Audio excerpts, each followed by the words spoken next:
নমস্কার। কবিতা পাঠের সময় এখন। আমরা কবিতা পাঠে ছিলাম, আমরা কবিতা পাঠে আছি এবং আমরা কবিতা পাঠে থাকব। আজ দীপক রায়ের লেখা 3টে কবিতা পড়ব। প্রথম কবিতার নাম এলভিস প্রেসলি।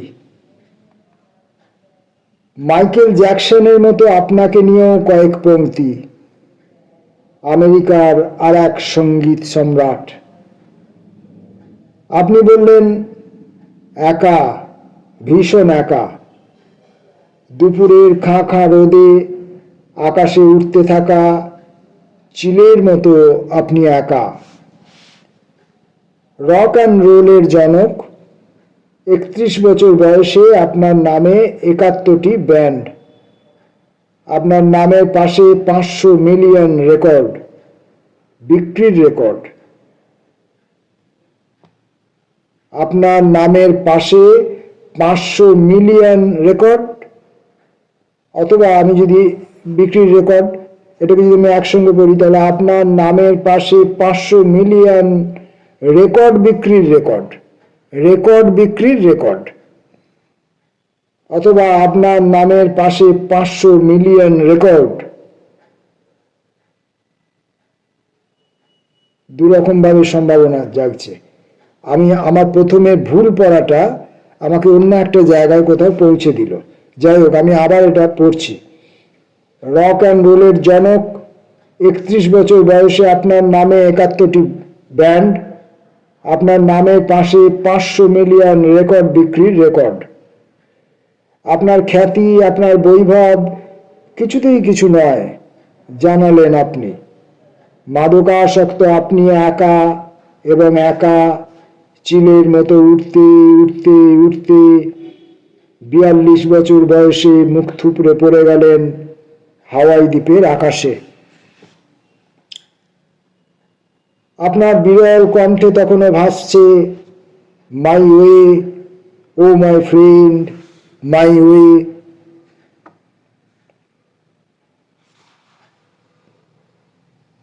পরের কবিতাটি সম্রাট পেলে। কেউ আছেন? জুতো পালিশ করাবেন? ছোটবেলায় স্টেশনের একধারে বসে সকলের পায়ের দিকে চেয়ে মুমুক্ষু দৃষ্টি নিয়ে বলেছিলেন যিনি, তারই পায়ের দিকে 7টি দশক তাকিয়ে রইল 7 ভুবনের মানুষ। একজন ভিক্ষুক ব্রাজিলের কালো হিরে একচ্ছত্র সম্রাট হয়ে 2022-এর শেষে 82-তে চলে গেলেন অন্য কোনো দেশে। সেদিন দেখেছি তাকে অমাবস্যার অন্ধকারে, রাত্রির শুরু থেকে শেষে একটি ফুটবল শুধু সারাটা আকাশ জুড়ে। একে বেঁকে কালপুরুষের দিকে গিয়েছিল ছুটে, কি অক্লেশে। তাকে কেউ ছুঁতেও পারেনি, মাথা কুটে মরেছিল তারা। মানুষের চোখে জল। এডসন এরান্তেস, যাকে আমরা পেলে বলে জানি, চলেছেন অন্য এক অজানা পৃথিবীর দিকে। জুতো জোড়া পড়ে আছে তাঁর। আছে কেউ? কে তাকে পালিশ করাবেন?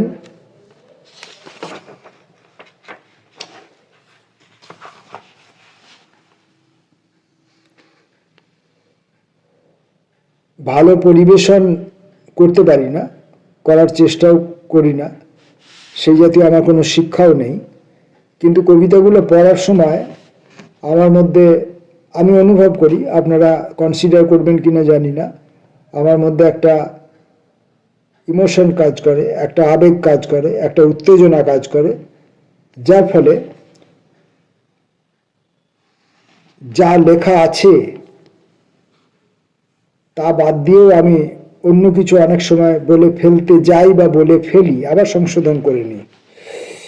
এবারের কবিতাটি মাইকেল জ্যাকসনকে নিয়ে লেখা।